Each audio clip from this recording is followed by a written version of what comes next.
मुंबई शहर आणि परिसरात 120 मिलीमीटरपेक्षा जास्त पाऊस होऊनही मध्य रेल्वेची सेवा सुरू राहिली। रेल्वे वाहतुकीवर पावसाचा परिणाम होऊ नये यासाठी मध्य रेल्वेचे नियंत्रण कक्ष अहोरात्र काम करत आहेत। हवामान खात्यासह आपत्ती व्यवस्थापन कक्षाशीही संपर्क ठेवण्यात येत आहे।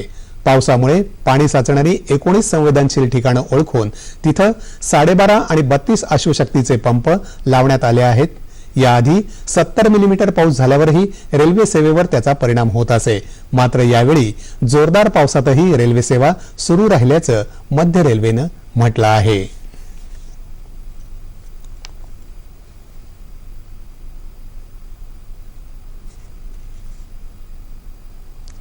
राहुरीच्या महात्मा फुले कृषी विद्यापीठानं गुलाबी बोंडअळी नियंत्रणाचं पॅकेज बनवलं असून त्यानुसार व्यवस्थापन केल्यास गुलाबी बोंडअळीवर नियंत्रण शक्य असल्याचं कुलगुरू डॉ. के.पी. विश्वनाथ यांनी म्हटलं।